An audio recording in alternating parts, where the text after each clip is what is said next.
in Canada here, we've been dealing with GMOs for over a decade in agricultural fields, in the food supply, and as of just recently, the Canadian government has given approval for the development of GM salmon in Atlantic Canada by the American company Aqua Bounty, and they're seeking approvals in both Canada and the US to release it into the food supply.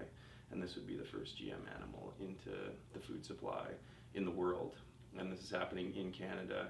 And it is a product that they call Aqua Advantage. And there's a lawsuit now being launched to stop this. And that group was interested in hearing your thoughts on this. Um, I fully support any initiative to challenge the commercialization of a genetically engineered salmon. If you compare the two worlds, the world of indigenous people and their relationship to the salmon, as not just one of their sacred species with so many ceremonies around it, but the ultimate expression of the intelligence of nature and a species. A fish that lays eggs in fresh waters, swims the ocean, and comes right back to where it's spawned. Even our airlines and the MH flight that disappeared don't know how to do what they're supposed to do anymore.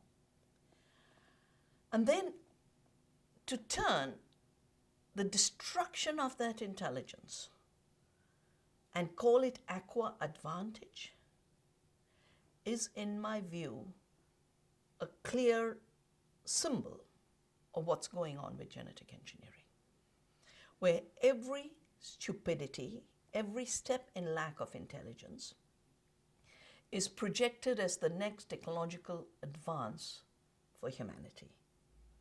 If I think of the indigenous people of Canada and the salmon swimming free and the aqua bonded salmon, the eggs laid in Canada, transported all the way to a tropical country, Panama, transported back all the way, it shows how lacking in intelligence the whole system has become.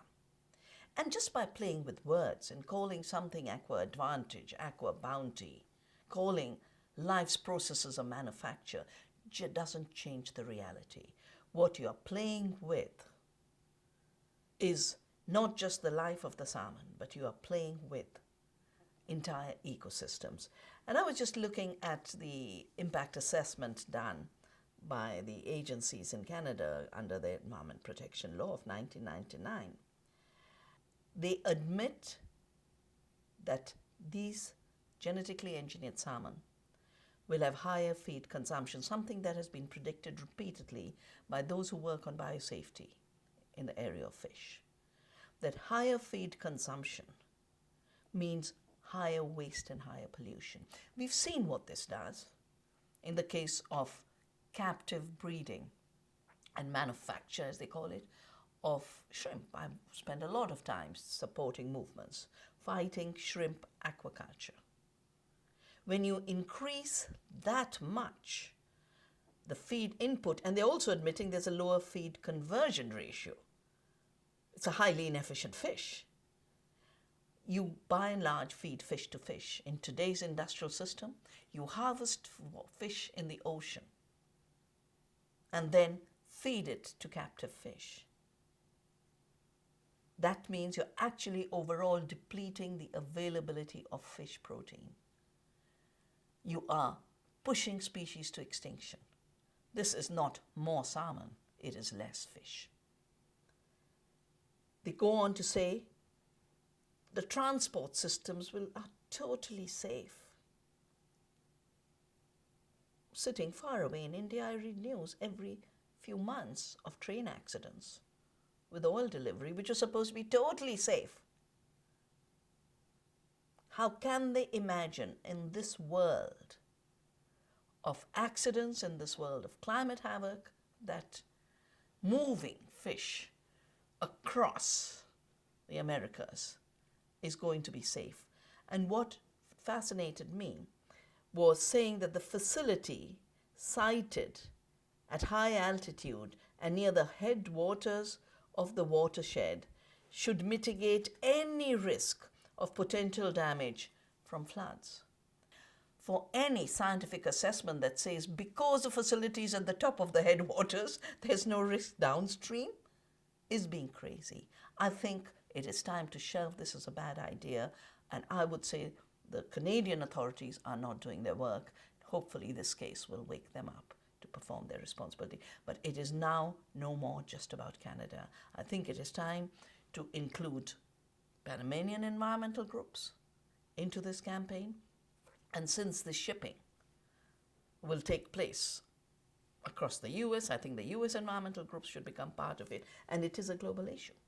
The world should be part of it, because being the first genetically engineered animal, it is crossing a watershed in terms of what should be permissible and what should not. And the whole world should be included in this debate.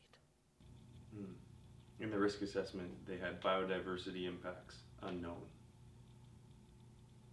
You know, the lack of knowledge and the assumptions that, you know, this is okay. Well, the two big issues around the biodiversity impact are, of course, all the evidence about escaped salmon. After all, the salmon in the hatcheries in Norway, the salmon in the captive farms of Chile are constantly escaping and constantly breeding with wild stock. For anyone to say this won't happen with this experiment, which is a commercialization, is not learning from history. But the second very big issue is, having grown a salmon which grows faster, requires more feed, it means it will become a predator to species that it has not been a predator to. And that change in diet, that change in its feed requirements, is going to be a major impact on biodiversity. If you don't know the impact on biodiversity, it's time to stop. And how about these legal challenges? How about the people of the country having to, you know, contest their own government in the courts over something like this? Any thoughts on that? But sadly, the biotech industry, which has brought very little in these 20 years, all they've been managed to introduce is genetically engineered BT crops, genetically engineered HT crops, and now a genetically engineered salmon. For the crops, I think we can call them pesticide-producing plants that have failed to control pests and failed to control weeds. They've created super pests and super weeds. And yet, in spite of all the evidence of this being a failed technology, government after government is being corrupted, because these companies come out of the war. They were war criminals. They were tried in Nuremberg. And they only know how to do business through crime, as a result of which they know very effectively how to corrupt governments, how to corrupt decision making. This is a pattern around the world. And I think we need to recognize that this is now a structural disease that is undermining democracy, it's undermining independent science, it is undermining regulatory processes that were supposed to protect the public, that were supposed to protect the environment. We are living in times of corruption of regulation, which in effect leads to deregulation. And you can't afford deregulation in areas with such far-reaching consequences as genetic engineering, genetic contamination, and everything else we know happens. We are not guessing anymore. In 1992, when we wrote the Convention on Biological Diversity and became international law, and then later when the Biosafety Protocol was drafted, and I was very privileged to have been appointed by the United Nations as the only non-governmental expert in the framework expert group to draft what the Biosafety Protocol would look like. At that time, we were having to stretch our imagination. What can happen, what will happen, and trying to put precaution. Today, it's way beyond precaution. We have the experience.